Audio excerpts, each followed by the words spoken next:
It's 10 a.m. I'm your timekeeper for today, and amongst other things.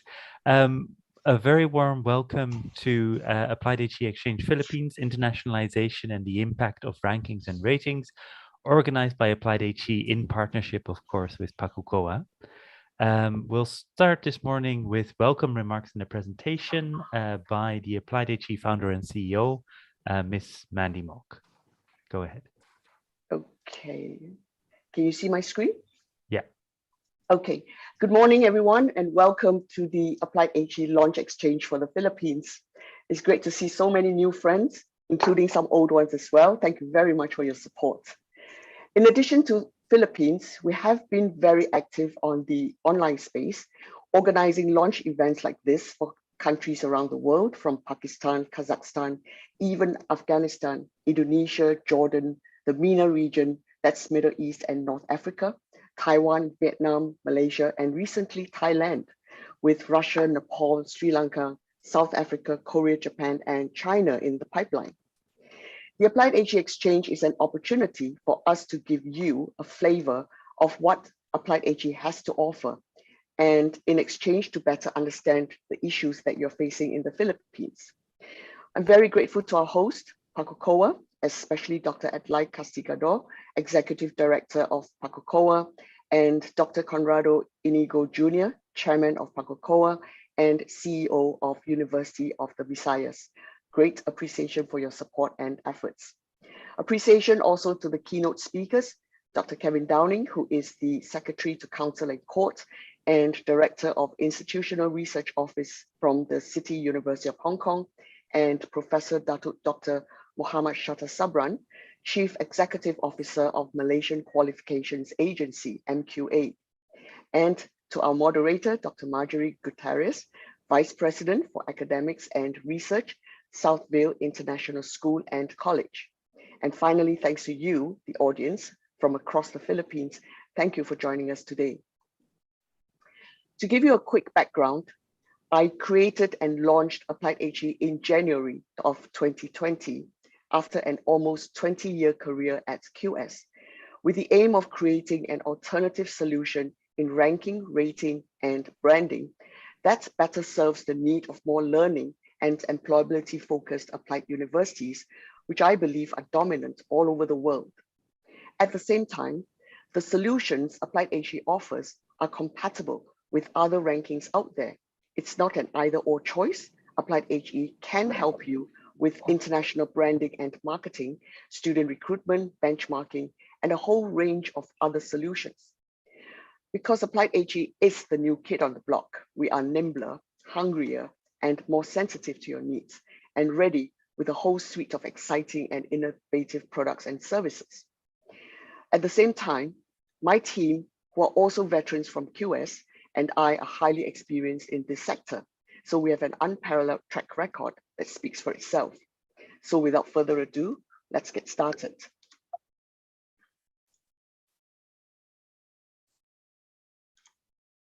We have produced AppliedHE as a fresh, modern, and totally relevant concept in benchmarking and branding of higher education institutions, offering solutions that's focused on employability and learning. As mentioned, AppliedHE was launched on 1st January of 2020, so we're still very young, and now you have an alternative choice from what is currently available in the market. A globally oriented higher education, evaluation, and branding company that is rooted in Asia and which aims to positively disrupt the global higher education sector. You'll find our tagline for the company aptly amplifies that: skills and job ready, future-proof. Our strength lies in reaching out not only to academics, but also include stakeholders from industry, civil society, government, students, parents, alumni, faculty, basically everybody. I will introduce the company AppliedHE and all our initiatives, from evaluation tools, that's the set of ratings, to building your global reputation and networking solutions. And of course, our special events and special projects. All these creative strategies will help your institution achieve not only global, but also local visibility and branding with all your stakeholders quickly and cost effectively.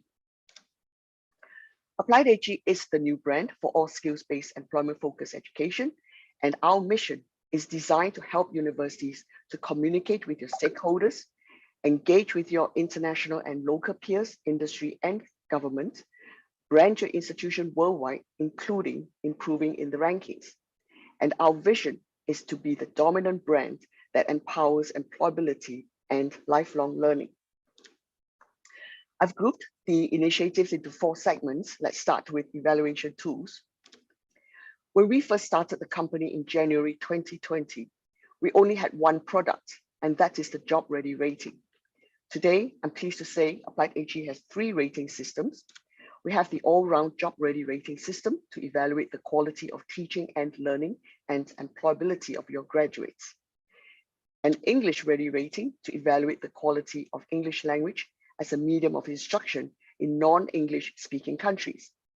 As this is not relevant for the Philippines because you all speak English, I'm just listing it here to show you the complete rating systems that we have created.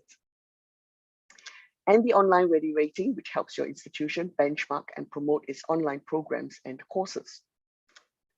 This set of ratings not only serve as benchmarking tools, but they are also effective and affordable marketing tools for your institution. They can benchmark your institution's performance for quality improvement, as our criteria are relevant and implementation is relatively quick. And it is not just a rating per se, it also provides market intelligence so that you can make informed decisions and strategies without having to go for expensive market consultancies. As a marketing tool, it can quickly communicate to your stakeholders your institution's excellence and quality. The fact that you are affiliated with the AppliedHE brand also shows that you are job and skills ready, future-proof. Basically, the ratings are a great tool to meet your institution's quest for global branding and excellence.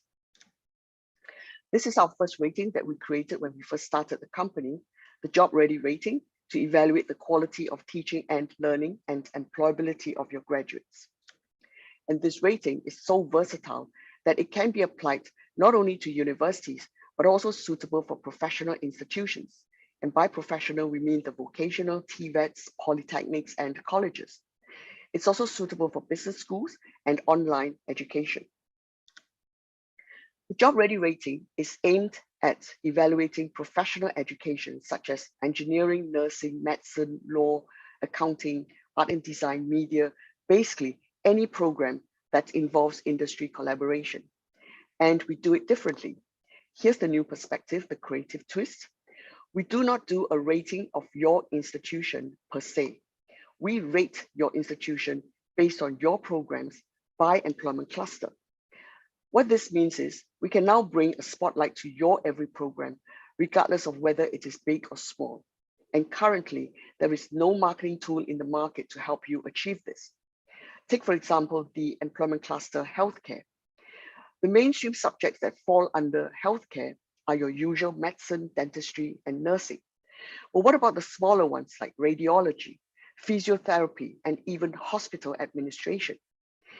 Now with the Job Ready ratings methodology, we can bring the global spotlight to your every program, whether it's big or small. This is the employment cluster adapted from the International Standard Industrial Classification. There are 22 of them, and it covers all sectors of the economy.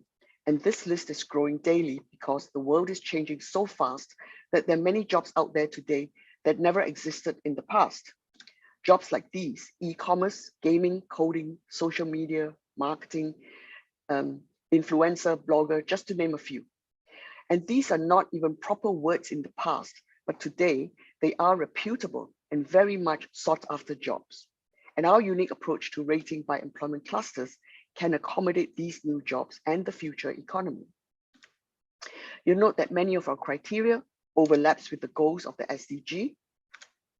And the AppliedHE Job Ready rating is done primarily by surveys to your stakeholders like your students, faculty, employers, and alumni.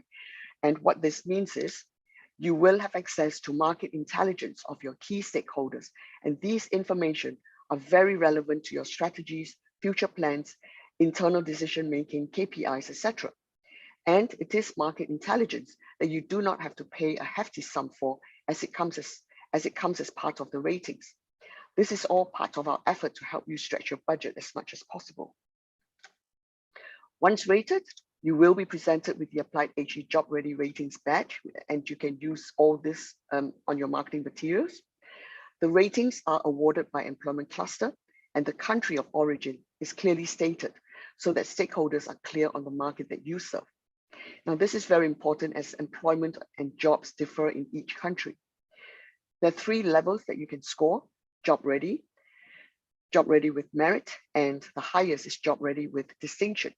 And the rating badges are valid for 3 years. You'll also receive a certificate listing the score and all the evaluated programs. So this means even your smallest program will be able to share the global limelight. The job ready ratings will help to associate your institution with quality of teaching and learning and employability of your graduates. I won't go into the English ready rating as most of your programs are taught in English. However, I'm pleased to say that we have completed the pilot with universities from Vietnam, Taiwan, and Indonesia. The third rating is for online programs. In today's environment, online degrees are an increasingly appealing alternative to traditional on-campus programs. Online learning is here to stay, and even if things go back to normal, it won't be the normal that we know, but the new normal, which is why we need to be ahead of the curve now, as there is a huge demand for online courses. The future is going to be a hybrid mix of online and physical attendance, and the earlier we're ready for it, the better. The benefits of being online ready rated are many. First, it enables your institution to have a global benchmark and understand better how others' online programs are performing. It's also a great marketing and branding tool to attract not only domestic, but also international students, as it helps to demonstrate your institution's online ready learning to a global audience. And with this rating, you can understand your stakeholders' perceptions of the different aspects of online learning so that you can create relevant strategies to meet their needs. And once rated, you will receive a certificate and a badge to let your stakeholders know that your institution is online ready. So now we come to the second group of initiatives, and that is our strategies for global reputation and networking. We recently launched Future in January. Future is the world's first professional networking platform created specially for the higher education sector. We have the physical and virtual events under the brand Xchange, and we also have an e-news wire called Extra Extra, now indexed by Google News. Future was launched on the 20th of January of this year. It is the world's first professional networking platform specially designed for the higher education sector.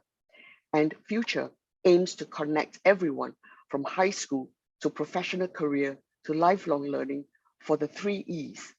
And they are education, employment, and everything in between. These are the most important career milestones in life, from the moment you are a high school student to being a student in higher education, to being a successful graduate, employer, entrepreneur, or even an alumni donor. For ease of use, Future operates just like any other social media. The difference is Future provides all the relevant stuff that is important to the higher education sector, like news and information related to universities, scholarships, internships, research collaboration, student and faculty exchanges, resumes, jobs, industry news, even lifelong learning, alumni engagement and management, and also networking at all stages of your life. In short, Future will include the entire education and career experience from leaving high school to retirement. So think of Future as the passport for life. It's free, and it is the only professional networking platform you'll ever need. So please sign up for Future and encourage your friends, your peers, and even your students to sign up. Recently, we launched a new feature in Future to help you with alumni engagement and management service. Institutions of higher learning in many parts of the world have long underestimated the value of their alumni network. And we all know that investing in alumni relations can provide a high return on investment for an institution. A strong alumni network is not built overnight, but fortunately, we can help your institution get started. As you can see from my slide here, there is a whole host of stuff that we can help you with your alumni engagement and management. And you can even design and customize your page on Future to reflect your institution's branding, like the demo of NTU Singapore here. You can read all the text later, as the slides will be provided to you after this webinar. I just want to draw your attention to the 2 points in bold, and that is, Future is currently globally accessible, and Facebook or Meta is not accessible in China. And the second point is, this is a free service, so please do take advantage of it. If in doubt, do ask us for a demo. We can connect easily with you via Zoom. And to give you a heads up, we're now in the process of building an alumni relationship management system to help you manage your alumni more efficiently. And this, again, is a complimentary service. There are many more innovative ideas in the pipeline for Future. We aim to nurture the be-all and end-all of human capital, starting with high school, progressing through degree study, embracing professional career and lifelong learning. Another strategy for global branding is, of course, our physical events, but they need to be on hold for now. And to give you a quick introduction of our physical events, which also go by the brand Xchange, you can host an Xchange event by employment cluster or by subject, or you can host an Xchange by region, or even drill down to a specific country, example, Xchange Philippines. Depending on your priorities, we can organize events to suit you, and these events are an effective strategy for global branding and networking. And by God's will, we hope to resume in 2022. But for now, since we can't travel because of COVID, we started a series of Squaring the Circle debate webinars since early last year. It was fun, it was provocative, very refreshing, and I believe we are the most active in the online space with one webinar every month. Episode 5 on 3rd of November was our last event for the year with the theme Research is an Essential Aspect of All Universities. Of course, we will be continuing this series into 2022, so please look out for our emailers. Another regular webinar that is alternating with Squaring the Circle debate is the Fireside Chat. Session 5 on 1st of December is also the last one for the year, and the theme is Professional education institutes and research institutes are more effective than comprehensive universities. Like Squaring the Circle debate, we will be continuing the Fireside Chat series into 2022. And just like this year, we will have a webinar on every first Wednesday of the month with Fireside Chat and Squaring the Circle debate alternating every other month. Always on a Wednesday evening, always at 8 p.m. Singapore time. So please keep your monthly first Wednesday nights free going forward. Hope to see all of you on the 1st of December for the last episode of the Fireside Chat. In addition to regular monthly webinars, we also organize bespoke webinars according to clients' topic of interest. So please check with us if you would like us to organize a webinar with your preferred theme. We will extend the marketing and handle all logistics for you. So do contact us if you're interested. Here's a good example of an event that we are organizing on behalf of City University Hong Kong. To harness the benefits of scientific discovery, it is necessary to translate innovation and research results into practical applications. In this 90-minute webinar on the 15th of December at 3:30 p.m. local time, City U Hong Kong will demonstrate the possible model of knowledge transfer with its largest university-based entrepreneurship program in Asia, the Hong Kong Tech 300, an incubator organized by City U for aspiring entrepreneurs among City U's students, alumni, research staff, etc. The program aims to create 300 startups, hence the name Hong Kong Tech 300, in 3 years, providing educational and growth opportunities for City U students and translating City U research results and intellectual properties into practical applications. We will be sending the emailers to all of you soon, so please sign up for this series of innovative masterclass. Yes, these masterclasses is a series that will stretch over to next year, and 15 December is the first one to kick it off. so don't miss it. And we have our e-newsletter, Extra, again, unique to AppliedHE. Here we can help you promote your institutional news on the global stage. And this is yet another complimentary service from us. All you have to do is send us your news that are extraordinary, and we will publish and promote it across all our marketing platforms to your targeted global audience. In the short space of time since our launch, we're now indexed by Google News. So this means our readership is growing rapidly. Therefore, this is a great and targeted medium to showcase stories from your institution to the world at no charge at all. Our third group of initiatives are the special events. The bite-sized online internship is under our special events, and we are currently running a pilot. This new initiative is the first of its kind, and it involves 3 groups of important stakeholders. They are your students, your university, and the employers. In short, for students, it will help them build a global network even before they graduate and connect with potential employers or industries before deciding on what they really want as a career. For universities, they will enhance the students' uni experience by exposing their students to an international online environment and connecting them to prospective international employers. And for the employers, they will have access to a diverse talent pool of top talent and original ideas. So you can see this new service is very innovative and creative and will definitely bring internships to a new level. Also under special events is the AppliedHE Fireside Chat with students. This is a unique webinar format that connects students to international employers, hence allowing students to gain insights into the recruitment process and employer expectations, while providing employers with an opportunity to connect with talented students. This event is promoted globally, and it is a highly visible presentation of an institution's commitment to ensuring its students' international employability. Special projects is our 4th group of initiatives, and they are namely rankings.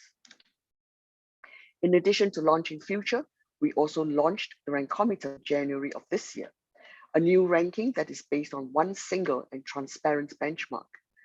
To be precise, the Rankometer is a composite ranking of the world's 5 most influential world university rankings. Please look out for Rankometer 2.0 in the first quarter of 2022 for some very interesting results. And so with the launch of the Rankometer, we had good media coverage. And what this means is it adds credibility to the new kit, that's us, AppliedHE, as we've had many inquiries after. So this means if you're associated with the AppliedHE brand, your branding and global visibility will be greatly enhanced too.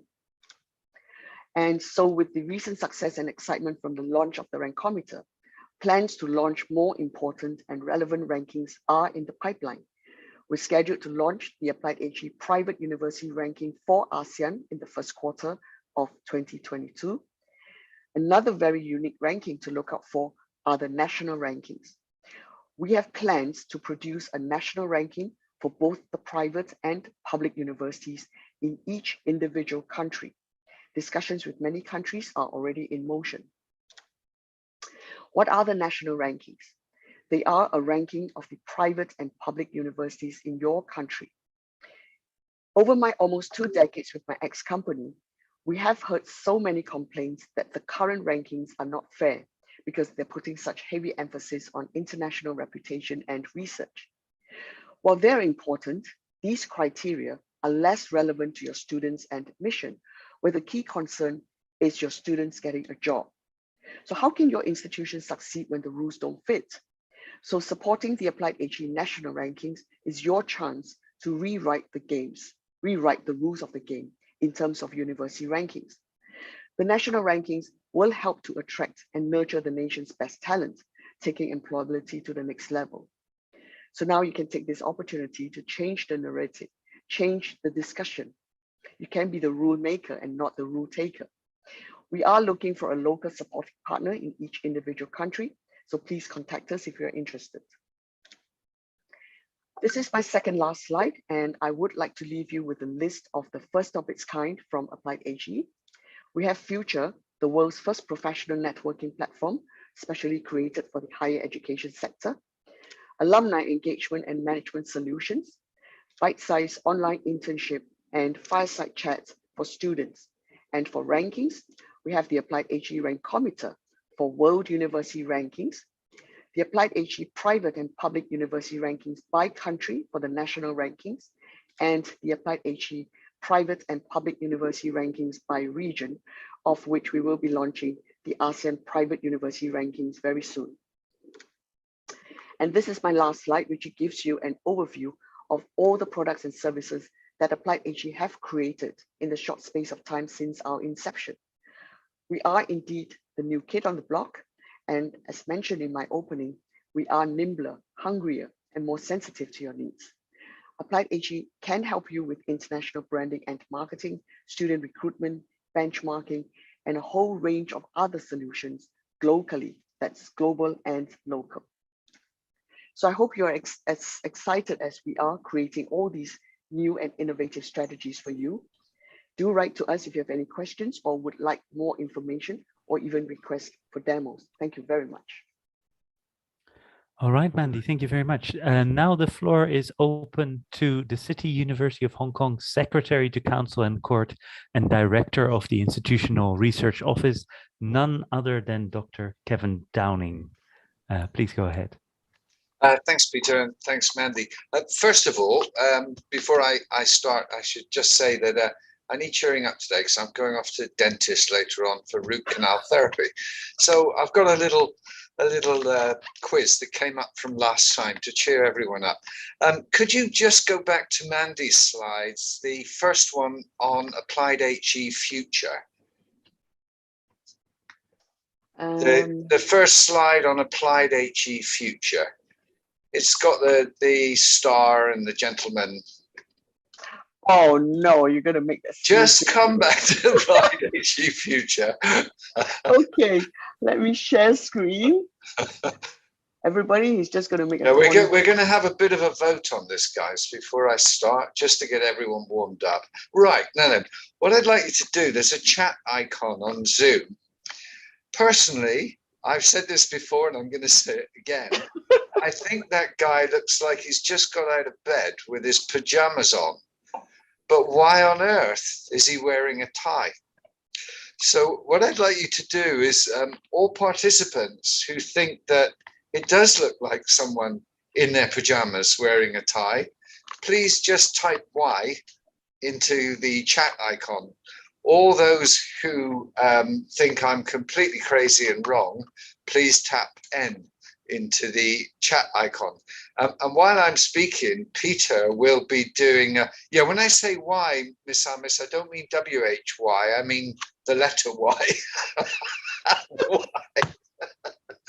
Oh, let's cheer me up. Okay, Y for yes, N for no. Yes, you agree with me, he's wearing his pajamas. N, you don't agree with me, he's not wearing his pajamas with a tie. Peter's going to top them up, and by the time I finish and hand over to my dear friend, Prof. Dato Shatar, we'll give you the numbers. Okay, thank you very much. Let's make a start then, Peter, on my presentation. Mandy, there's no such thing as bad publicity. I know. Maybe I can add, because we're all working from home and that's how we dress, pajamas with a tie or pajamas with nothing on the bottom. We're getting lots of Ys. That's the letter Y. Okay, guys, my presentation's about, and first of all, I should say, I'm so happy to see almost 160 of you attending from the Philippines. Really wonderful to see you. I hope it's warmer there. It's only an hour away from us by aircraft, but I hope it's warmer there than it is here. It's quite cold here at the moment. Okay, impact of higher education systems on universities in the Philippines. And I'm going to look at what's normally called the big three. And really the point I'm going to make is they're not really well adapted to the Philippines higher education system. And then I'm going to talk a little bit about the AppliedHE offerings, which may well suit the Philippines much better. I chair the committee that actually helped put those criteria together for those rankings. So we'll look at that in a moment. Okay, next slide, please. Peter, did you hear me? Next slide, please. Or are you busy? Are you busy counting? Ah, that's better. Okay. So, guys, you'll see this is the well-known QS World University Ranking methodology. 50% is by survey, and the remaining 50% is data submitted by the institutions. Okay, I'm not going to go through each individual indicator in turn, but what I would say is that it's very hard to have any impact at all upon reputation, and that is normally benefits those older established countries like US, UK, and so on, than it does those of us in Southeast Asia or in Asia. Faculty-student ratios, we know for a fact, very much open to interpretation by different universities in different regions around the world, and can have a big impact on outcomes in terms of rankings. And also, when we look at the international faculty and students, you'll see that those countries with well-developed infrastructures and a well-developed history of importing students, once again, benefit greater proportionally from these indicators. Okay, let's take a look at the Times, because Times are always saying how much better their system is. So next slide, please. Really, it's not so different. The reputational surveys make up 33% of the total score. We have staff-student ratio again, only reduced to a smaller weighting. We have doctorate to bachelor's ratio, which is all very well and good if you're in the sort of country where doctorates are well funded and easier to undertake. Doctorates awarded to academic staff. And then we have something called institutional income. Again, this benefits those countries well-developed, with well-developed investment in research productivity and research income.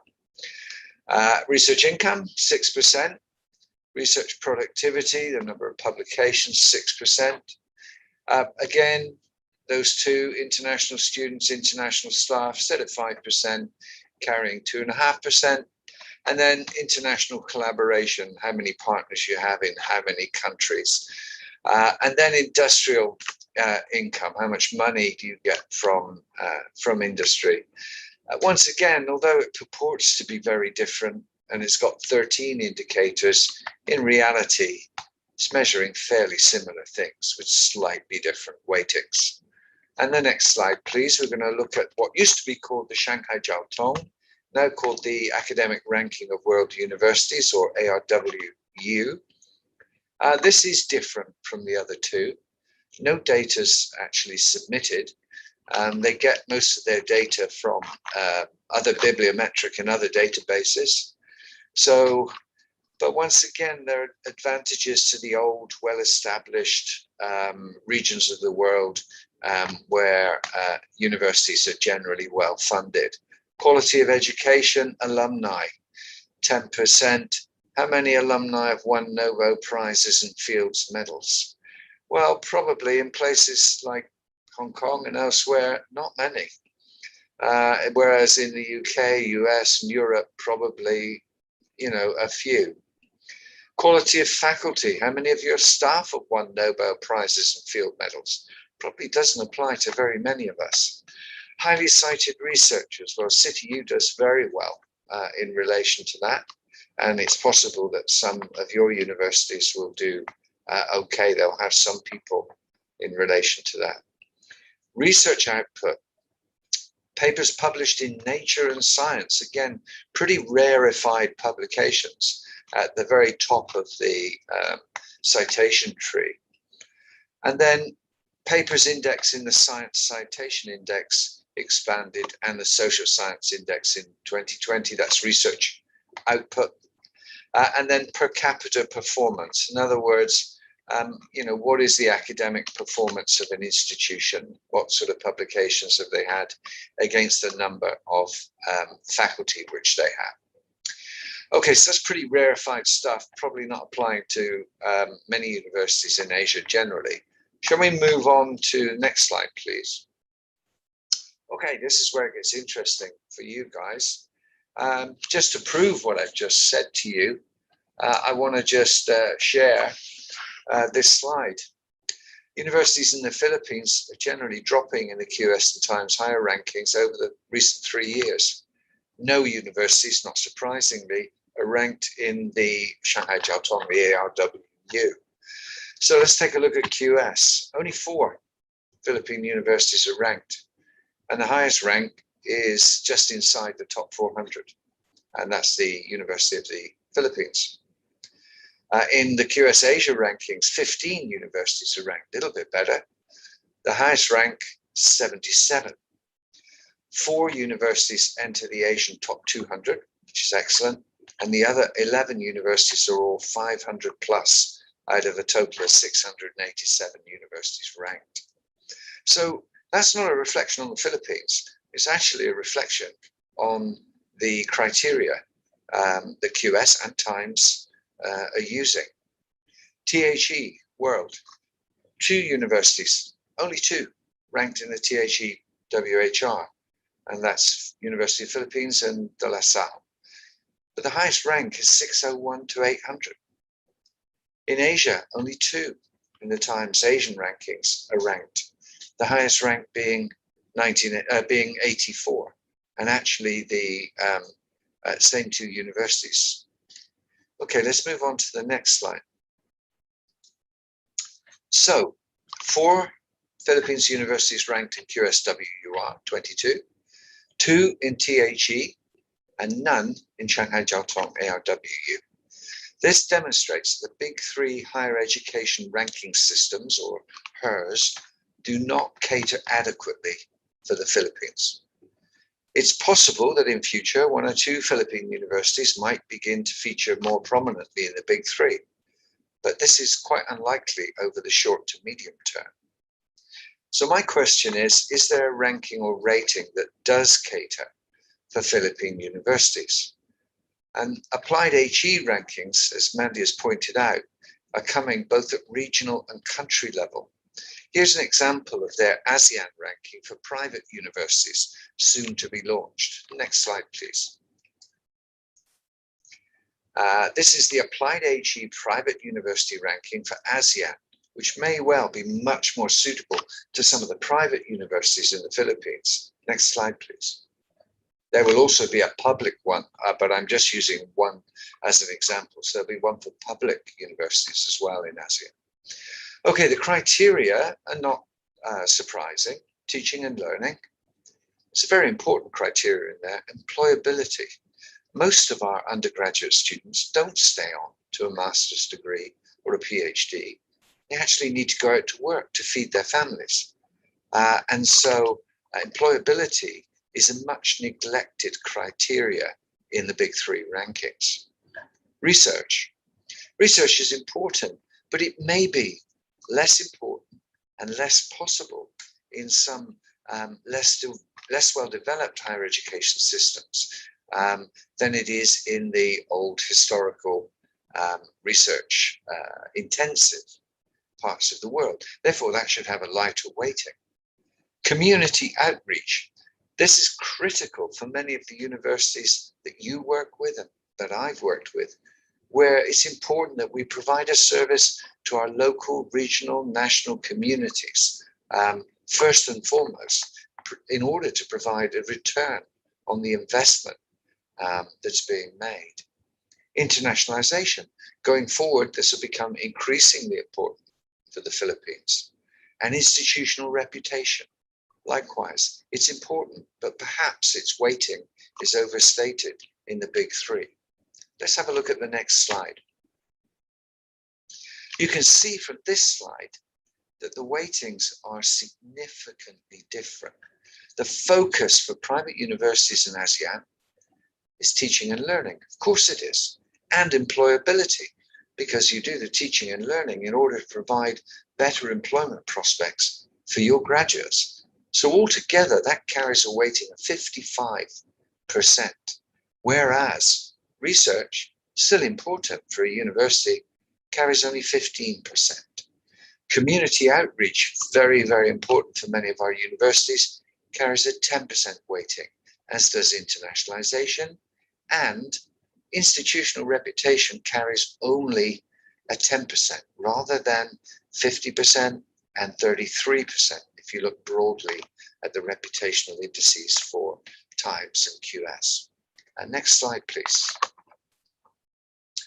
So how do we intend, or how does AppliedHE intend to gather this data? This is something that the advisory board, which I chair, spent a lot of time thinking about.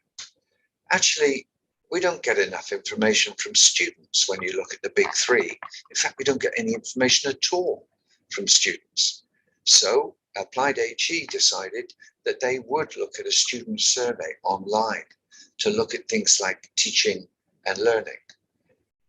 Also, all the big three rankings bodies use Scopus as their bibliometric database. I edit a journal, nothing wrong with Scopus, that's listed in Scopus called Educational Studies. And I have many publications that are listed in Scopus. But actually, for many people, Google Scholar is a much broader, more inclusive bibliometric database. Many journals don't make it into Scopus, but they do make it into Google Scholar. And so we felt this would be a fairer way to measure the research output. For example, I think my H-index in Scopus is, I don't look at it very often, somewhere around 14 or 15. My H-index in Google Scholar is 20 something. It gives you some idea of how much broader the scope is of Google's Scholar. And of course, it's also publicly available. And then we do ask for some institutional data, but unlike the other rankings, the big three rankings, we verify that data. We do an interval sample, so you never know if your university is going to be the one that's chosen from that interval. It might be 1 in 10 or 1 in 50 or 1 in 100. But that is an incentive to ensure that the data that's submitted is accurate and honest and not inaccurate and dishonest. Next slide, please. So ranking data sources, if we look at the split, where are we getting the data from? Where's AppliedHE getting the data from for this? Well, 10% is coming from reputation. That's a survey source. Another percentage, 13%, is coming from bibliometrics. That's Google Scholar, etc. 8%, sorry, it's very faded in here. 28% is institutional data. That's supplied by the institution. And the most important people for all of us, our most important stakeholders, 49%. Look at the big three. The ranking data source for students is 0. And we're supposed to be student focused. Okay, next slide, please. If any of you are interested in this critique of rankings and also a kind of how to do it, I wrote a book published back in April of this year. It looks precisely how rankings have impacted on universities.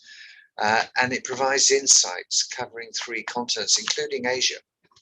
It shows how universities have reacted to the explosion of rankings, what strategies they've adopted in order to be successful, and what problems rankings have caused for universities across the region. I also speculate what the future of rankings might look like. This is available at Amazon, Google Books, etc. If you want to learn more, do take a read. It's not a heavy read. I hope you haven't found this a heavy presentation, but I hope it's been informative. So without further ado, if we go to the next slide, I wish to thank you all for joining us. We're now well over 160. And I think, Peter, I'm going to pass everyone on to my dear friend, almost a brother, Dato Professor Dr. Muhammad Shattar from the Malaysian Quality Agency. Thank you. Yeah. Okay. Thank you very much, Kevin. And also thank you, Peter. Thank you, Mandy. And also, I think we have about 165 participants from the Philippines. Thank you very much for giving me and also Malaysia a chance to share from a few perspectives and views from the Malaysian perspective. But prior to my presentation, allow me to give some feedback based on what Mandy was saying in her presentation, and also based on our great brothers, Dr. Kevin presentation. Okay. Well, you see, if we are looking generally the purpose of the universities all over the world, Malaysia, the Philippines, Singapore, Indonesia, the purpose of the universities basically is to give knowledge to the student. Everybody knows that. But beside the knowledge or having that knowledge to the student, what is more important is that knowledge will be used by the student to get a job so that they can support their families. That's what Dr. Kevin was saying in his presentation. So it does not mean almost everything. If I have like tremendous knowledge from the universities, but at the end of the day, I could not get any job that could support my family.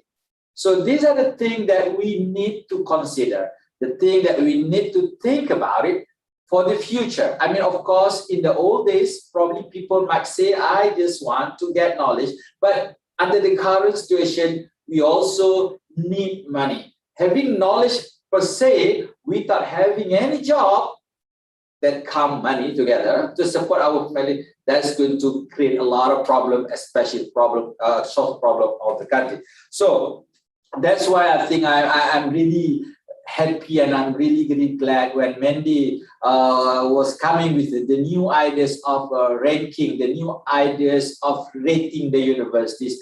And then I'm so happy because I have been talking about this thing many years. I think probably Kevin knew about it because we had been debating this one during QS conferences and few areas, few part of the world. And I always stress on the graduate employability. I think it is a high time for us, for the university all over the world, including Malaysia, the Philippines, Singapore, everything, to include and to make a significant factors so that graduate employability will be the main agenda that need to be measured so that people will use that as the main criteria to choose the university or not. So I think by having that graduate employability is one of the main agenda to rank the university, that will be a good indicators to parents especially before they decide to send their kid to which university. I'm sure in the future, everybody in the world will not only looking at where you are in the world in terms of ranking, but I want to see, can my kid get a job if after I finish studying at your universities. So again, as what Dr. Kevin was saying in his presentation, during the using the current assessment of criteria, about 50% of the criteria that have been used to rank the universities now is based on perception. And perception is so difficult to measure because different places, different areas, they might perceive differently. I mean, people always perceive United States is always the best country in the world. Whether it's true or not, that's another story. But perception plays a significant role. And I'm sure that a lot of universities who are originated from the US will be perceived differently from those who are coming from other part of the world. But when we are talking about graduate employability, it's no longer perception because it's a solid data, it's based on a concrete document, and whether you have it or not. And that is so significant for the public and also for the parent especially to make a decision. And I think that is a good indicator. So thank you very much and congratulations to Mandy and the team to come up with a new type of criteria. And also I like another element that you have included in your criteria for the next ranking is the community engagement or outreach. Because now I think I also have been talking, we cannot make the university as an island. You have tremendous knowledge at the university. You come up with research A, innovation here, innovation there. What are the community getting from those? Because you are putting all those great knowledge within your small circle. But the publics, all those older people stay next to your university will get nothing. So now what Mandy is doing, measure, is your university doing something good to the community around it? And that is very significant because we do not want to see so many great islands in the country, but the public or the community will get nothing from the island. This is not exclusive island. We want to make the island being, the effect of this great island will be trickled down to the community. And I think that's the community outreach is very significant. And that is more towards tangible. And also, I would really, really appreciate when I see how Mandy is going to measure the ranking, is going to ask the percentage for like 50% or 48%, something like that, will be getting from the real source, the main customers of our university, which are the students. And they are going to give the real impact, not perception, because they went through 4 years, 3 years in the university life, and they know what I should give to that particular university. So I think combining all this, we're going to get the real type of ranking. It's not so much on the perception views, nice to see on paper, but what is more important, what is going on the ground. So hoping with the new type of criteria initiated by AppliedHE, I think the world in the future will be different, and I hope the people of the world in the future will be a lot happier than what we have now. I know at this particular time, even though we see a lot of new university coming up, the top 5 university, the best university, but asking the student, can you get a job? Most of them say so difficult. The degree that I have from that particular university almost mean nothing. So we do not want to have that thing happen in the future. And I think that's why it's a high time to have a new criteria, especially as I said, maybe I'm biased to say this, graduate employability, I think is the time that we need to highlight in the future. So that is the comment. It's not my presentation. It's just my comment. My presentation is very short. Okay, so my presentation is just a little bit for those who are coming from the Philippines. Maybe you're not having much ideas about what is MQA, Malaysian Agency of Malaysian Qualification Agency. And our job basically is what I have put here.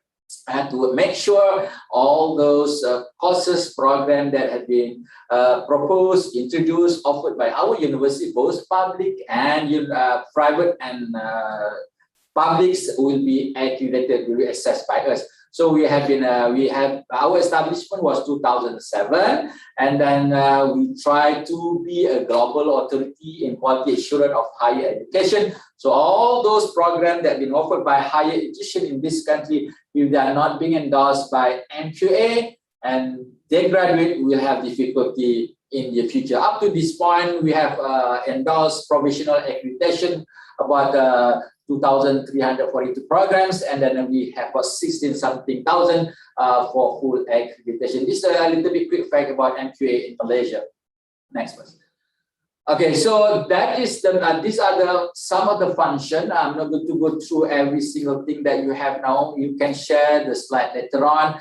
But our main agenda is this particular time is to accredit courses that fulfill the set criteria and standard. And of course, these are the conventional way, and that's why I think I'm really happy to engage with all the program webinar that have been organized by AppliedHE, because they always come up with the new ideas, and I, as a body or agency that handling the quality of the university in this country, we try to inject new values, new ideas, new criteria to measure the university. And of course, the one that we are keep saying at this particular time is the agenda of graduate employability must be included in the system, in the program, to ensure that all the product that you produce will benefit the countries, the society, and also to themselves.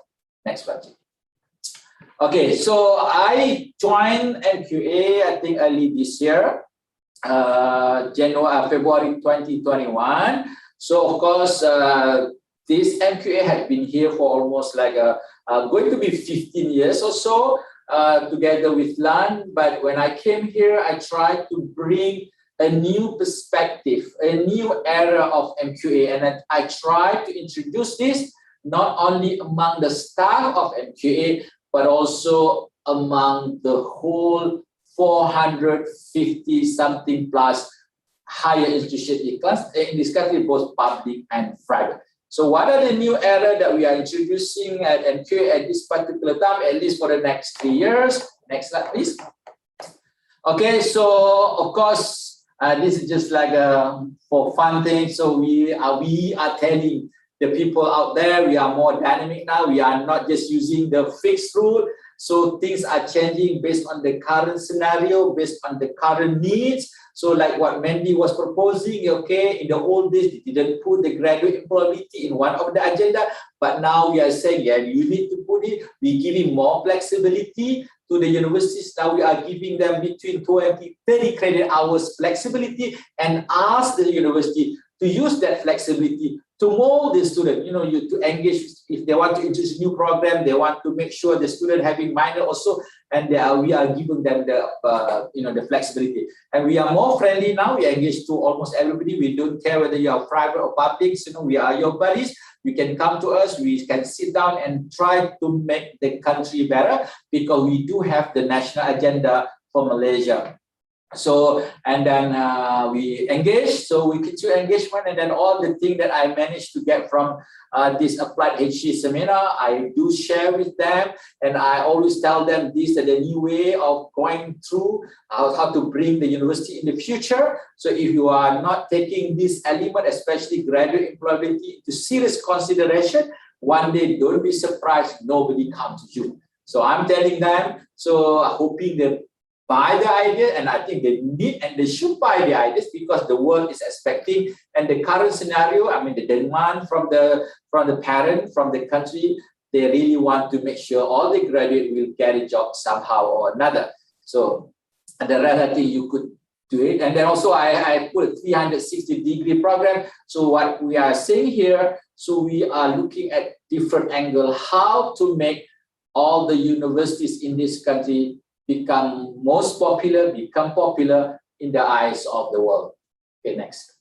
Okay, this is the latest initiative that we have introduced under the MQA Global. So I think with the helps with AppliedHE and other part of agency in the world, we could achieve this agenda. One of the main and critical agenda is basically to make Malaysia as a global hub for education. And the agenda of the Minister of Higher Education is to bring at least 250,000 students coming to Malaysia. And of course, if I want to bring that 250,000 students abroad to Malaysia, I should have, or we must have, some sort of pulling factors for them to come here. And one of the significant pulling factors that can make people come into Malaysia or choose Malaysian university is like a guaranteed statement. Once you getting a degree, master's, diploma, or PhD from this university,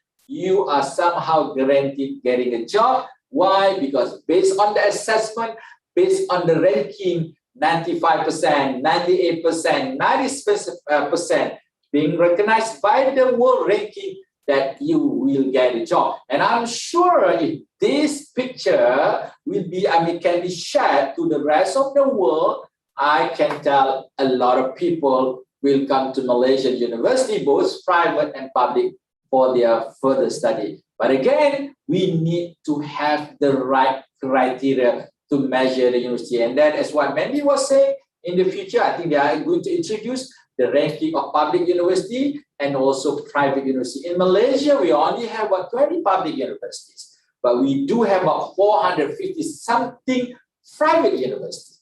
I think we need to measure that. We need to rank them so that we can give that picture to the world so that they have choices to choose from. And of course, we are in conjunction with making Malaysia as hub education of the world. We are introducing flexible education, for example, like micro-credential. I think it's the real, the one that's really high in demands now. A lot of people asking about micro-credential. We are working on that, not only among the Malaysian university, but also we engage with other universities, I think abroad. And I'm really happy to have friends from the Philippines.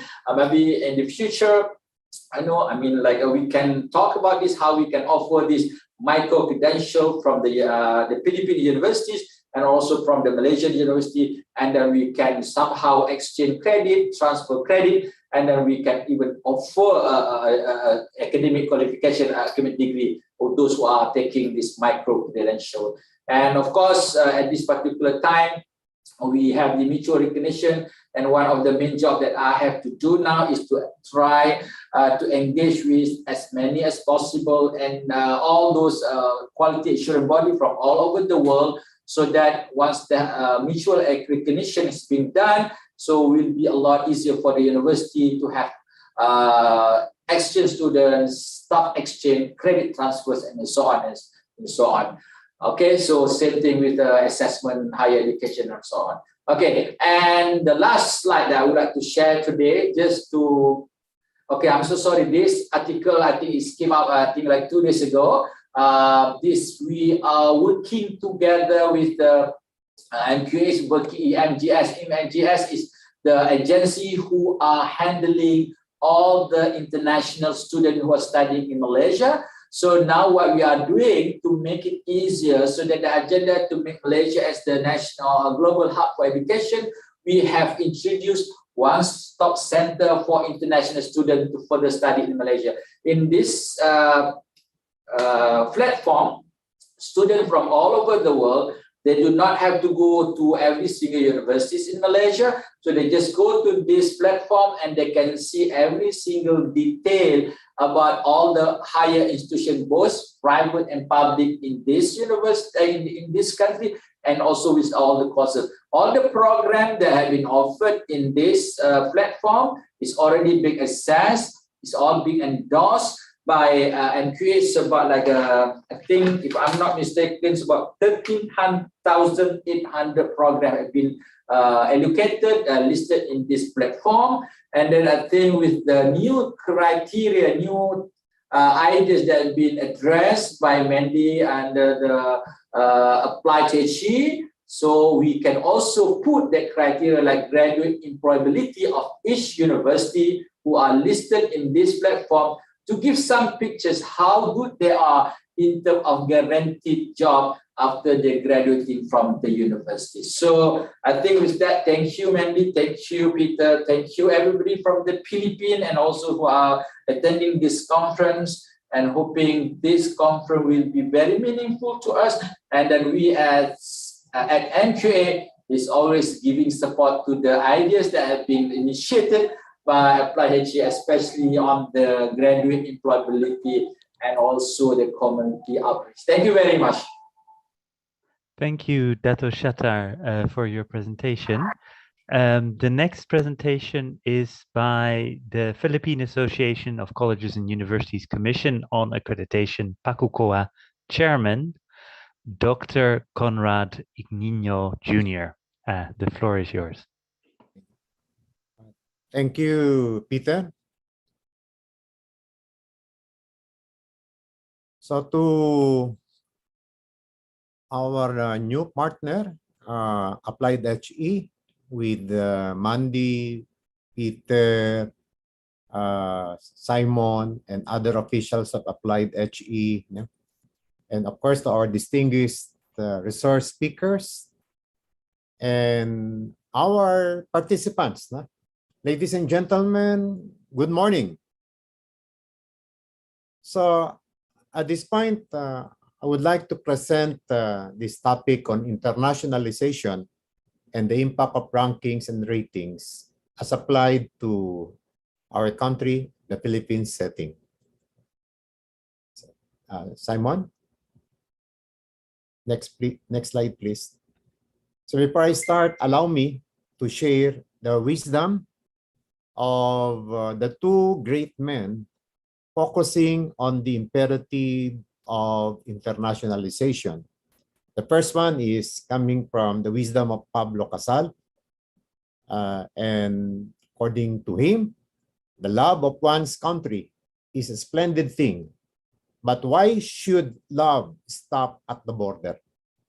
So think of it and make your personal reflection as we move towards internationalization.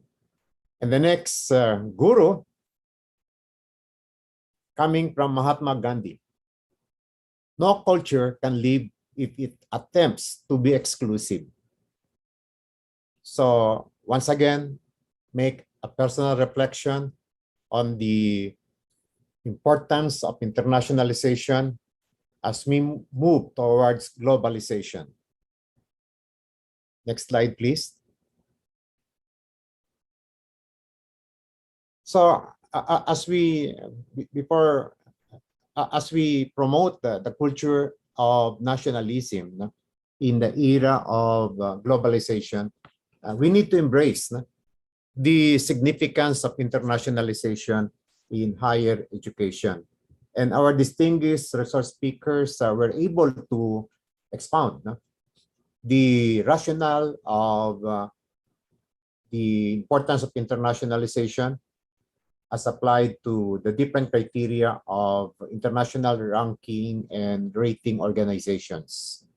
So with that, quality assurance of higher educational institutions explores the importance of local accreditation to acquire international level of accreditation and recognition from foreign regulation agencies and international ranking organizations. So we can say that compliance with the local accreditation is the first step of our internationalization roadmap, and consequently, we can already comply with the criteria or indicators set by the ranking organizations.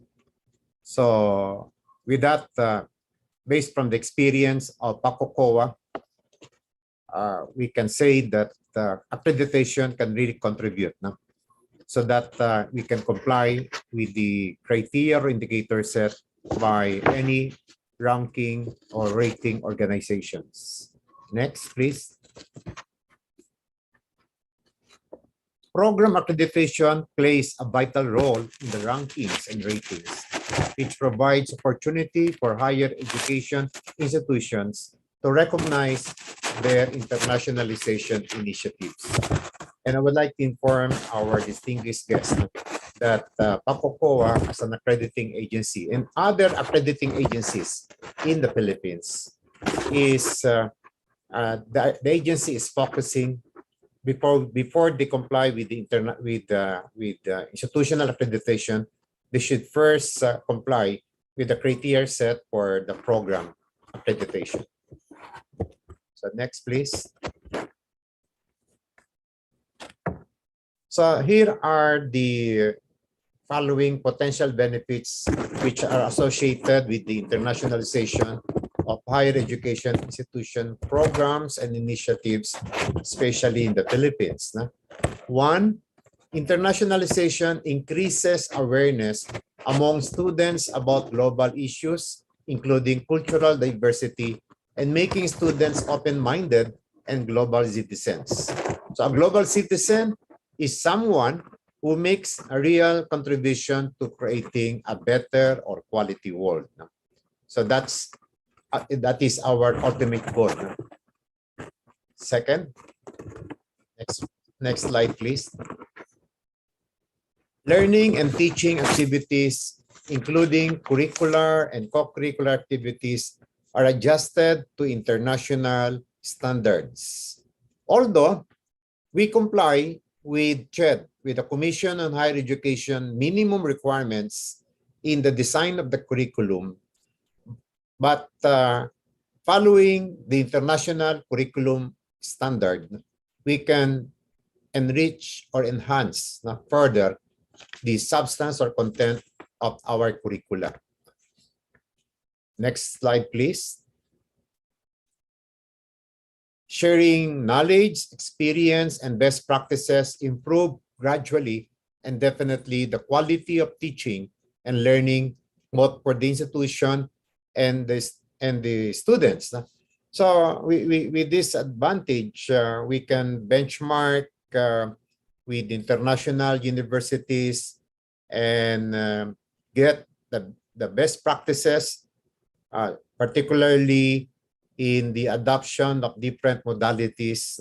And I think we were able to learn a lot amidst the pandemic, the delivery of flexible learning, in which we were able to compare our flexible learning mechanisms with other universities abroad. Next slide, please. Internationalization strengthens institutional research and knowledge production capacity by complementing resources, skills, and knowledge through a variety of inter-universities, alliances, and collaborations. Next slide, please. Internationalization is considered as an effective strategy in order to enhance the international presence, brand, profile, reputation, and ranking of the university. So with internationalization, we can say that we can easily facilitate our compliance with any ranking organization, and we can eventually deliver the so-called quality education. Next slide, please. Academic institutions develop their internationalization in order to benchmark and measure their positions in the context of international standards and consequently improve their practices and performance comparatively to their competitors. So this is now the essence of establishing competitive advantage. You want to be part of the group, the league. Intention is for us to provide quality education, not only to our students, but we can also deliver quality education and accept foreign students from other countries. Next slide, please. Internationalization contributes to ensuring international cooperation and networking, and thus creating synergies, as well as capitalizing collective efforts and investment. So with internationalization and with our networking, we can even invite potential investors to be able to equip further our classrooms and even our laboratories as state-of-the-art classroom and laboratories. Next slide, please. Internationalization is also seen as a source of increased and diversified revenue generation, since it can expand the number of full fee-paying foreign students. So we cannot deny that when we recruit foreign students, that the payment, the tuition fee paid by the foreign students can also be considered additional revenue for the higher education institutions. Next slide, please. So I would like to recommend these strategic approaches to internationalization of higher education, as the Philippine higher education institutions are moving towards internationalization. So one, look at your quality assurance process in the context and enhancement of your own vision and mission. So at this particular time, you may review your vision and mission, and you can set your strategic direction by visualizing compliance with international standard. So not only the local standard, but you need to enhance your vision and mission statements. Second, and next slide, please. Research area is being required to have international publication and presentation, but collaboration with foreign authors is another concern that can be considered. Well, maintaining research journals in accordance with the prescribed accreditation from CHED is another strategy, which is necessary to publish quality papers that could someday be submitted for Scopus and other international publication. So I think CHED has already deployed a CMO for the graduate programs, specifically CMO 15 Series 2019, requiring graduate students to publish their papers internationally. Okay. Third, next slide, please. Strengthening the academic program through ranking by subject must be the focus of the marketing strategy of the higher education institutions rather than promoting the institution as a whole. So institutional recognition of the program by subject could somehow uplift the credibility of the institution in the world market. So as we deploy our accreditation instrument, I think all our participants are aware that before we comply with institutional accreditation, we should first improve the delivery of the program or the discipline up to the level 4 accreditation for a particular discipline or a subject. Okay, next slide, please. Academic programs with level 4 accreditation from any Philippine accrediting bodies may submit application for ranking or rating by subject to elevate into international level the recognition of the institution's capacity to demonstrate excellence in various disciplines. So this is what I'm saying. If we concentrate or focus on the subject accreditation or program accreditation, we can easily comply with the highest level of accreditation of accrediting agencies in the country, particularly PACOCOA, and that is level 4. I just want to cite an example. Example of a University of Santo Tomas, has complied with the criteria set by PACOCOA for level 4. And based from the experience of UST or University of Santo Tomas, they can easily facilitate compliance with the QS ranking and other rankings set by the global standard. So this is just an example of focusing on subject or discipline accreditation when you comply with level 4 accreditation. Next slide, please. Quality assurance mechanisms, either locally or internationally recognized, that is being utilized and adopted by the HEIs must reflect on the employability of their graduates, which is one way of measuring the performance of an institution. So our distinguished speakers have mentioned this important indicator or criterion in the ranking of HEIs, in which we can say that the existence of any HEI is really to develop the competencies of our graduates so that they can comply with the requirements set by local and international employers. So next slide, please. Accreditation agencies in the Philippines may include, or maybe I can already say should include, and identify some aspects of internationalization in their instruments to really set some initiatives of the HEIs towards that direction, and not only as part of innovation or add-on activities, but as part of the assessment criteria.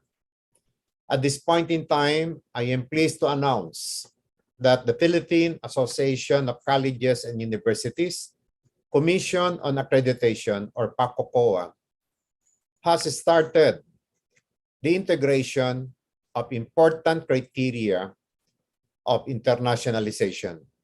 And we will deploy this new accreditation instrument, we can say internationalization accreditation instrument, by next year. Of course, we can acknowledge or recognize our partners in the development of this instrument. We can recognize the British Council and the Commission on Higher Education for their assistance and for their insights as we finalize the PACOCOA accreditation instrument with internationalization standard.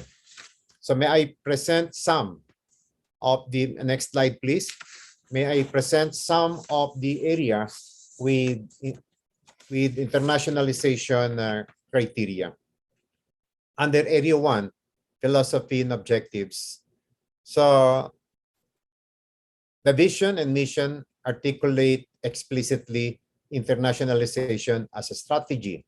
So with that, we are now requiring that HEIs should set their agenda, internationalization agenda, in which they should review their vision and mission and put internationalization as part of their statements. Next slide, please. Under the faculty area, there is a provision for international mobility for faculty in the program. And you were able to see the requirements and indicators as presented by our distinguished resource speakers in the different ranking criteria. Consistently, they always include faculty mobility. Okay, next slide, please. Instruction. So to be able to sustain our competitiveness in communication skill, we are going to integrate a provision for English competency, in which the students and faculty members obtain a B1 and C1 rating, respectively, in a standardized English test. This is for the undergraduate level. Well, for the graduate level, students obtain a B2 C1 rating, while faculty members obtain a C1 rating, respectively, in a standardized English test. Next slide, please. So the same area instruction, we need to align the degree program should be aligned with an appropriate international qualifications reference framework. Specifically, in the Philippines, we should align our learning outcomes with the Philippine qualification framework, as the PQF is also aligned with the AQRF, or the ASEAN Qualifications Reference Framework. So, and then another point, the institution uses digital technology and other modalities to facilitate internationalization of the program. So we are fortunate that there is COVID-19, and we can say that COVID-19 has accelerated or facilitated the use of digital technology in all our classrooms. So after the pandemic, digital technology should be part of our modalities. The use of internet, the use of technology will not stop. It will continue even after the pandemic as part of the requirement of internationalization. Next slide, please. Research. So the institutional research and innovation plan should include international collaboration. So by setting consortia, partnerships, alliances, or inter-universities joint research projects. Next slide, please. Under the area student services, student mobility, there is provision for international mobility for students in the program. And the institution provides opportunities for international exposure of students. It can either be enrollment in a regular program of another university, or partnership or practicum or internship in another country. So that can be part of the student services. Next slide, please. Organization and administration. So to be consistent with the internationalization agenda as reflected in Area 1, Philosophy and Objectives, under this area, organization and administration, we have to check deployment of the articulated internationalization agenda or roadmap. So it should not only stop in the vision or mission statement, but we have to assess whether the vision or mission statements are fully deployed. And there should be a focal person or unit who can supervise the linkages towards internationalization. So ladies and gentlemen, these are just some of the important criteria or indicators as we move towards the deployment of internationalization in the Philippines.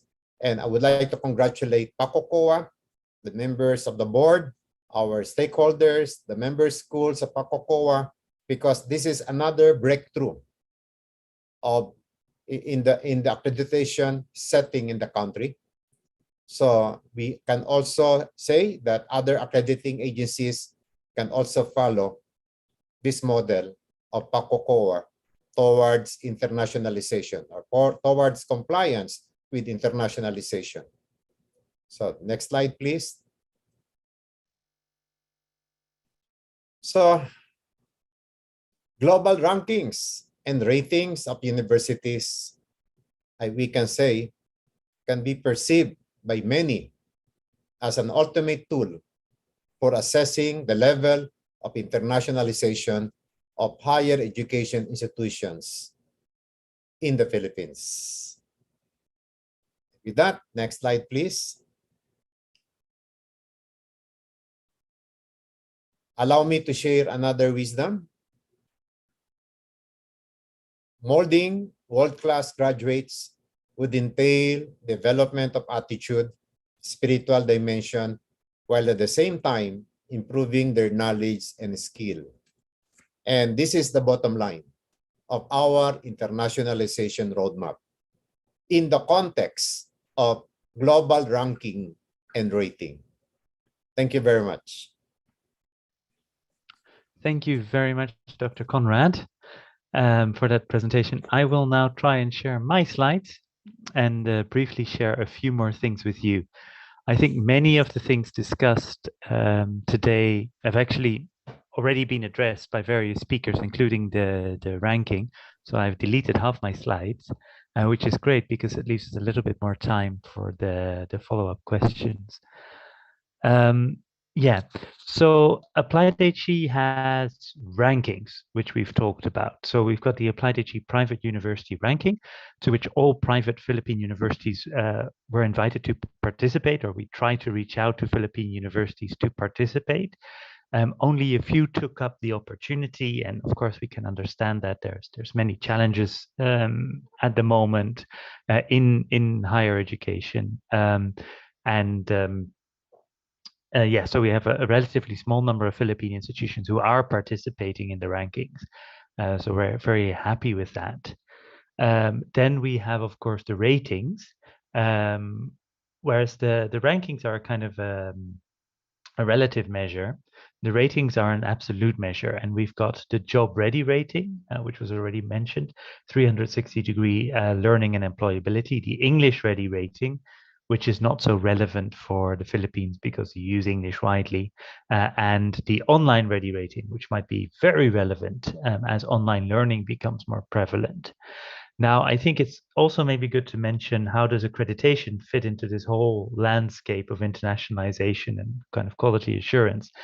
I think in a way, accreditation is the most thorough, and it's very much focused on an institution, on quality improvement there. The ranking is perhaps the most superficial way of comparing institutions.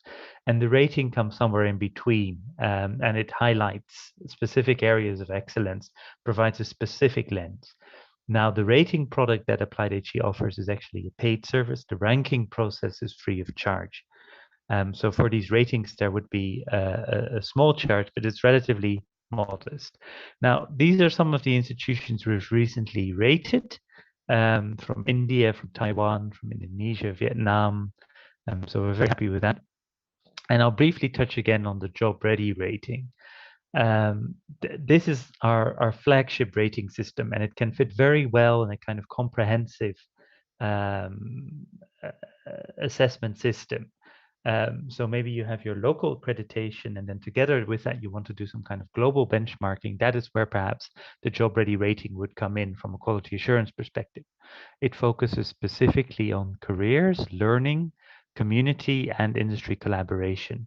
As mentioned by Mandy, it's very versatile. So this rating can also apply to vocational diplomas all the way through to postgraduate degrees. They're assessed on the same kind of basis with the same kind of philosophy, which is obviously focused on getting a job, right? Job ready. And it's interdisciplinary. So as Dr. Conrad mentioned, the discipline or the subject is very important. Well, these ratings are kind of subject based on, we don't call it subjects, we call it employment clusters, because we look at the area where, wrong button, the area where students are eventually employed. Now, what does the rating evaluate? It looks at outcomes, it looks at delivery, and it looks at the quality of the institution. In addition to that, we offer a kind of SDG, dashboard, so you can evaluate your institution's performance in the SDGs. The kind of things we look at for outcomes include graduate competences, employability, remuneration, and entrepreneurship. Then delivery, we look very traditionally at teaching and learning, but also the faculty profile, industry exposure, and intercultural competence, and then a whole host of institutional criteria, because basically you cannot have stellar outcomes and delivery without a very solid institution behind you. So that's the rationale. Now, how do we gather data? We mainly do online surveys of students, faculty, alumni, employers, and then also we gather some institutional data. So as much as it is an evaluation tool, it is also a tool for you to discover things about your own institution. We think that these exercises are not just, okay, you get a grade, you get an A or a B or whatever it is. No, it's a quality improvement process. And arguably the quality improvement process is more important than the rating results. That depends how you look at it, of course. But the rating result, of course, can help with marketing, branding, and I'll get into that in a second. So these are the 22 employment clusters. And we bring this up because students tend to choose a university based on the industry that they serve. So first, the student tends to choose their employment cluster to say, okay, I'm interested in agriculture and fisheries. I want to know more about, I want to study zoology, let's say. And then they will go look for universities that offer programs in their areas of interest. So hence the employment cluster is very important from a communication perspective, from a branding marketing perspective. So universities can group their programs under the employment cluster that they deem to be most suitable. Now, how does the rating compare to the ranking? As I mentioned already, the ranking mainly looks at global standing, whereas our job ready rating really looks at local stakeholders. So it's perfectly possible that an institution doesn't perform as highly in the ranking, but performs exceptionally well in the rating because it serves the needs of local stakeholders so well, the students, the alumni, the employers, etc. Now, if you look at the criteria, essentially, we're very consistent in our philosophy, both for the ranking and the rating. But the rating goes much more in depth, gives you a much broader perspective on all of these issues. So whereas teaching and learning is part of the ranking criteria, it's also part of the rating, but then we also look at the faculty profile, industry exposure. Whereas with the ranking, we only have time to look at institutional reputation. With the rating, we look in more detail at stakeholder perception. So it's a much more in-depth measurement tool. And the two are complementary. If you run the rating, you can automatically use that data for a ranking. So we highly encourage you to do the rating because it gives you so much information, more information about your institution, again, globally benchmarked. Now, the second slide, okay, this is the English Ready rating, which I'm just going to click through because it's not so relevant for the Philippines. I noticed that Dr. Conrad mentioned quality of English of lecturers and so on. We actually evaluate it differently. We kind of look at how pervasive the use of English is in the classroom, in exams, whether students use it and faculty use it, and also whether students think faculty have a good command of the language and their fellow students, and vice versa. So it's a different approach. We don't test people on their English capability. We really look at implementation. And also on the support system. So it's a different context, but it's specifically designed for countries where English is not widely spoken. But of course, if a Philippine institution would like to run it as a kind of pilot, we'd be very interested to do that, just to see what kind of results come out of it. This is a much lighter rating. There's a student survey and a faculty survey. From experience, getting responses from students and faculty is easier than from alumni and employers. And then the institutional data is mainly used as benchmarking to see if what the institution says is the policy is really experienced by students and faculty. But we don't actually evaluate it in the rating itself. We just give it for information. Now, how do our ratings work? And I realize I've just deleted the online ready rating slides, which is terrible. So the online ready rating, which I cannot show you a slide from now, I'll go back to the beginning. It has a similar principle to the English ready rating. Oh, this is so embarrassing, deleting the wrong slide. I haven't had enough coffee. So the online ready rating, it's a similar principle. Like in English ready, lots of institutions offer English language courses, but that could mean that just the book is in English, right? Or the first 5 minutes of the lecture is in English, and then everybody switches to local language. So this is essentially the problem. There's no global benchmark. We've created a global benchmark. Same story actually for online ready. So online learning can be many things. I can email you the syllabus, and I can send you the book, and I say, okay, see you guys in 3 months at the examination center in a city near you. That's kind of online learning. But it's not really what we expect in terms of online learning. But online learning also should include, if you're looking at best practices, things like having online discussions, like we're doing now in Zoom, having exams that are proctored via camera so that you can really do them everywhere, having proper training to do online courses, to teach online courses, having counseling, having support in finding a job post-graduation. Those are all parts of a world-class online learning experience. And so that is what we're trying to benchmark with Online Ready. And I think specifically for the Philippines, because it's an English-speaking country, it's very wide, islands everywhere. I'm sure distance and online learning are a big area. And it's something that's exportable because of the use of the English language. So I'm sure that many things that you teach in English in the Philippines, especially in other emerging countries, there might be a lot of interest in that. So hence the relevance, I think, of the Online Ready rating for Philippine institutions. Now I'm going to go back to my implementation slide.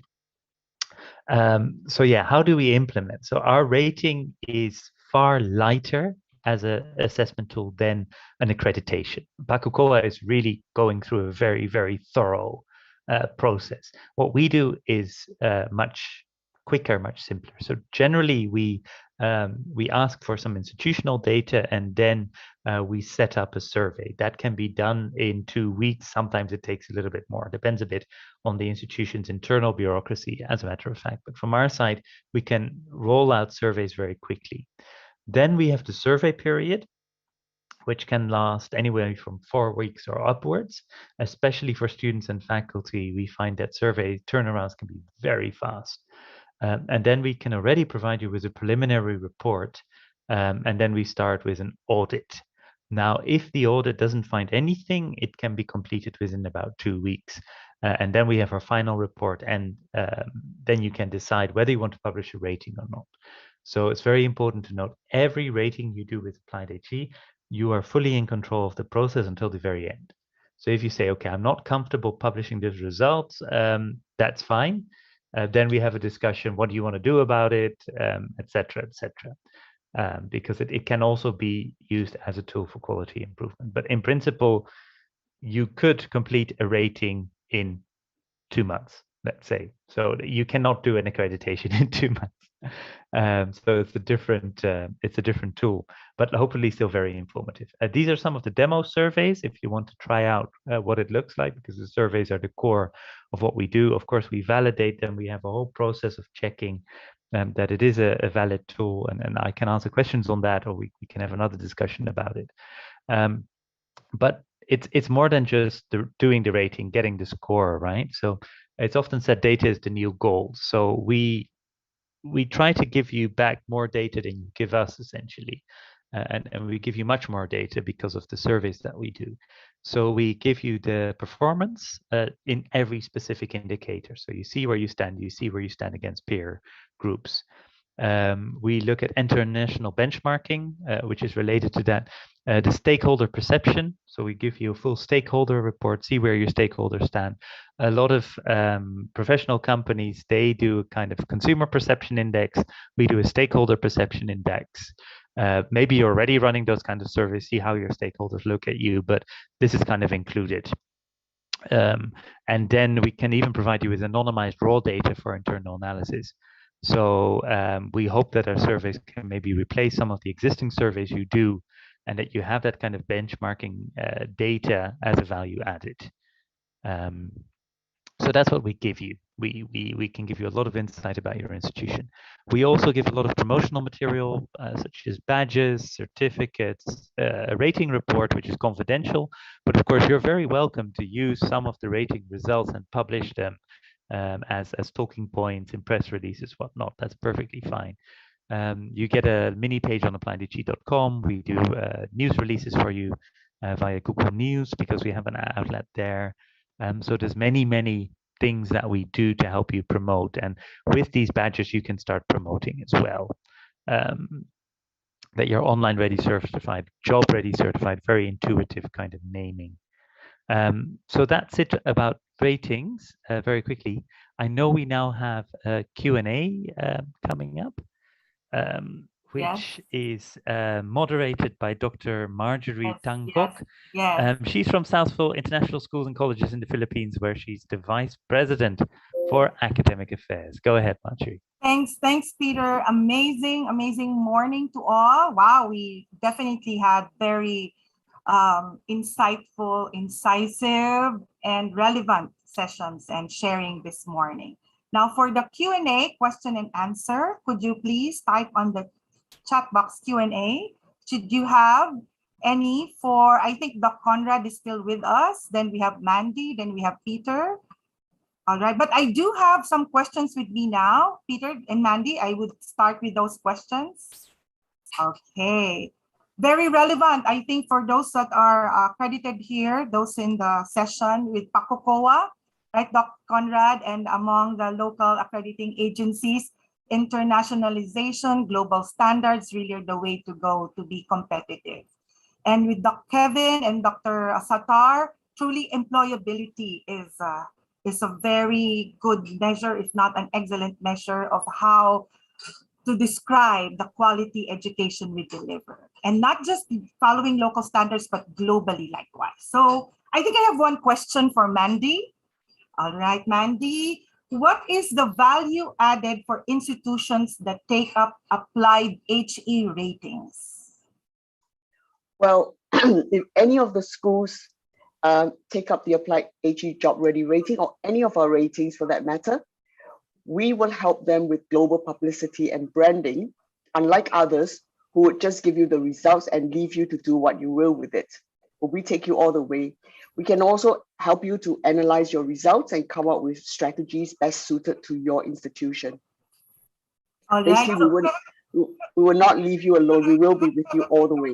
Yeah, so the difference now, I think from what I gathered from your sharing earlier, Mandy, is you give the complete solution when That's right. when any institution that would be getting your services. Amazing, amazing. I have one for Peter. All right, let me see. Won't ranking favor big or large higher education institutions? How would small, medium-sized HEIs benefit from rankings? I think this is a good question. It depends on the methodology, I think is largely the point. And as noted by Kevin, Times Higher Education and QS, just to give examples, right? I don't want to pick on them, but they tend to focus on kind of international or global reputation of an institution. Yeah. Now, if you look at global reputation, it of course helps to be a large institution, helps to be an older institution, helps to be an institution with a huge research budget, right? Those are all factors of the top ranked university. If you look at reputation, we try to be distinctly different from that. So allow me to say one word about ratings. So for our ratings, we clearly look at the local stakeholders. Okay. And for our rankings, we do that as well. And essentially, we look for around 50% of our ranking is student satisfaction or student opinion in various forms. And very often, and this is shown because as many countries do students national student surveys, such as the United Kingdom or the Netherlands, national student surveys tend to favor smaller institutions. The satisfaction is higher, and that makes a lot of sense because a student is not a number. There's more of a personal touch. The student knows their lecturers, the class sizes tend to be smaller, etc. Placement tends to be more personalized. So actually, they're often very successful in employability. So I think good, smaller institutions would probably do very well in our ranking. And that's something that will be very interesting to see in 1 or 2 months' time, whether our ranking upsets the accepted practice. And I suspect, if you look at, for instance, the Netherlands, that there will be some small institutions that will do much better than expected. And yeah, that will create, I hope, very strong discussions. All right, okay. At least there's an opportunity for smaller, medium-sized HEIs to be in this, in this kind of what do you call that? Quality assurance, if I may call it, no? Okay, endeavor. For Pakukowa, Dr. Inigo, this is just an off-my-head question. Should we have an applied HE already, rating or ranking, whatever any HEI would apply for, and work towards too with Mandy and Peter? Would this earn extra points for Pakukowa accreditation, especially those going for level 4? Well, as I presented, when you reach the highest level or higher level of accreditation, like level 3 or level 4, Level 4, yes. we can say that our accreditation instruments, especially when we execute our internationalization accreditation instrument by next year, we can easily comply with the rating instrument of AppliedHE. So as I said, before you apply to AppliedHE, you should first comply with local accreditation standard and aim for the highest level, level 3 or level 4, and that's the time that you can comply with the requirements or indicators set by AppliedHE. Okay. Thank you, Doc Conrad. So, and do you know that? So, excuse me, Dr. Marjorie. Yes, go ahead. We are now exploring our partnership with AppliedHE. So, if we can formalize our partnership with AppliedHE, AppliedHE can give us, sabi mo, as what you said, complete solution. A complete solution, yes. So that even the small, medium colleges and universities can also comply with the criteria of AppliedHE. Data would really make sense, Doc Conrad. And then thank you for the integration. So everything now makes sense. Yeah. Thank you, Doc Conrad. We have here 2 questions, but it's anonymous, but I'm reading them out. The first one, Peter, Mandy, is there a ranking for college or professional HEIs? I believe this was taken up. Right now, not yet, but we would like to make one. And it would likely be based on the criteria we have for the ASEAN private university ranking. But we could ask, for instance, how relevant is research to a college? Maybe it should be scrapped altogether. And maybe some other criteria would come in. But it would look a lot, if it come from us, it would look a lot like our ASEAN private university ranking criteria. Yeah. So we have the private, public, and we have the ASEAN. Thank you, Peter. Mandy, anything to add? We're good? No, Peter has said it all. Very good.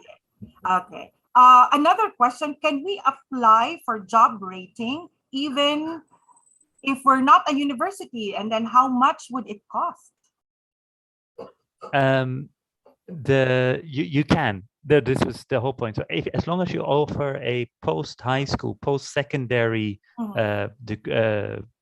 program that lasts at least a year or more, sometimes 1.5 years, depends a little bit, and it's fully accredited by your local authorities, then you can apply and you will be evaluated based on the same standards, right? So even if you offer, let's say, a polytechnic diploma in, let's say, electrical wiring, or you offer a PhD in electrical engineering, we actually evaluate it based on the same set of criteria, which sounds a bit radical.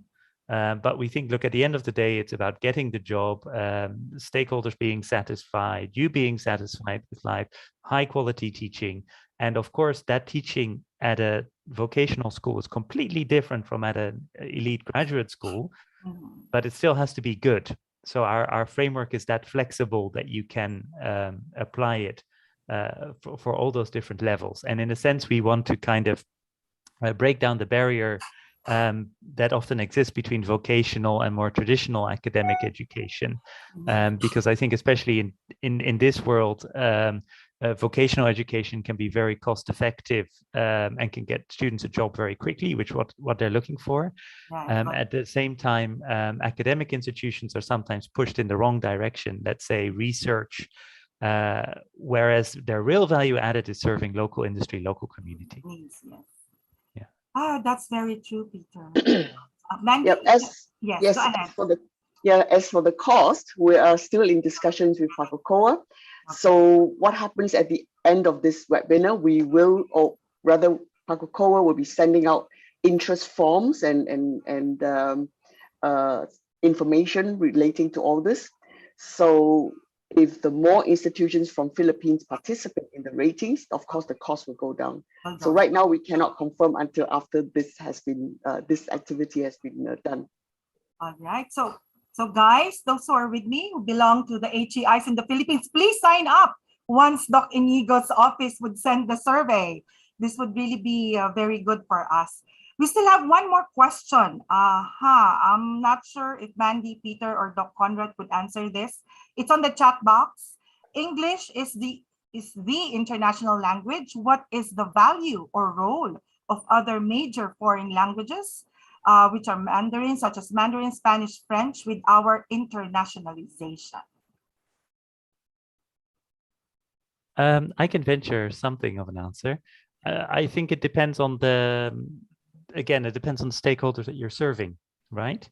I would imagine Philippines-China trade is huge and growing, and you would want to have Filipinos who are experts to some degree in that language, possibly together with of course subject area knowledge. So I think it depends very strongly on the stakeholders, the collaboration, etc. In principle, the EMI or the English ready framework could become a Chinese ready rating framework. It's the same principle, right? Use of the language, application of the language. And we do see a trend, for instance, in countries like Thailand, where there's universities offering programs fully taught in Chinese. They see a market for that. Also in South Korea, programs fully taught in Chinese in South Korea. So clearly there is the market, and I think also those programs, they partly are aimed at attracting Chinese students who are not completely fluent in the local language, and local students who want to focus on China, for instance. So it's all about, I think, the positioning, where you can add value to your stakeholders, which language you pick. But I do think it's usually an English plus strategy. You can't escape the English in most of this. And we can, Yes, and Dr. Marjorie, Yes, go we ahead, can Dr. also conclude that English is really considered an international language, no? Especially in business. No? But when you acquire additional Foreign language. competencies, no? Knowing other foreign languages, that can be considered additional credentials. So, for instance, a Filipino student can acquire and learn other foreign languages. The student can be competent enough to apply in any country. So that can be considered additional credential. And I think if I may add, depending on the employment careers, where AppliedHE would have around 22 of them, like in diplomacy or hospitality, foreign language would be helpful, right, Dr.? Peter is correct that it would really depend on the stakeholders. No? And well, of course, when you apply in China, you should have acquired or that level of competency in Mandarin. Mandarin, yes. Thank you. At the same time, English. English, yes. Thank you, Dr. Conrad. Thank you, Peter. Thank you. There's one question right now on the Q&A box for Pakukoa. So, Dr. Conrad, in case you would like to publish or research abroad, can Pakukoa suggest a publisher, not a very expensive one, but still of quality? That's a good question. We are going to release mga suggested sites or links for publication, and we can assist our member schools to consider those recommended links. So that is noted, and we will announce it. We will just communicate to our member schools. All right. Oh, we gave a job to Dr. Conrad. Thank you. Of course, aside from the Scopus Index. Okay. Yes, of course, aside from the Scopus. Thank you. Thank you, Dr. Conrad. That would be helpful. And we have at least one more question, Peter, Mandy. Dr.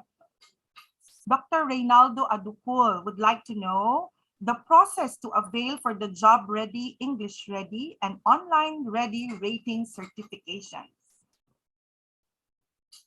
Well, right now the beginning is that you fill out a kind of short survey, which we'll be distributing an interest form, and then we'll follow up. And this is to kind of have a group process going, which has many advantages. You can compare to each other, etc., and lower cost hopefully.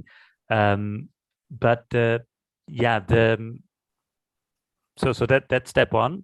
And then the process itself is as mentioned, fairly straightforward. There's always an institutional data submission part, there's a survey part, and there's a report part. And that essentially follows similar steps. All right. So as what Peter is, I think, sharing with us, it's cost effective. If there would be more HEIs, and Mandy mentioned this earlier, who would be interested in this, and the cost goes down. Am I right? So the first step is signing up in that survey that Dr. Inigo would send us soon. So don't forget to wait for that survey from Pakukoa. All right. Anything else? I think, Peter, we're done. No more Q&As. No more questions from my end, and also on the chat box. Okay, if there's no more questions, then I would like to close this event by thanking everyone for your time today. I hope you've enjoyed the presentations and panel discussions and find all the information useful. I'd like to take this opportunity to thank our host, the Philippine Association of Colleges and Universities Commission on Accreditation, Pakukoa. Thank you, Dr. AppliedHE, Dr. Conrad, and your awesome team for graciously hosting AppliedHE's launch in the Philippines. Big thanks also to all our speakers for their very insightful sharing and thought-provoking knowledge. And all this is possible because of you, the audience. Thank you so much for taking the time to join us today. We strongly believe that AppliedHE is the right fit for universities in the Philippines. So please respond to the email messages and interest forms that will be sent out by Pakukoa after this event.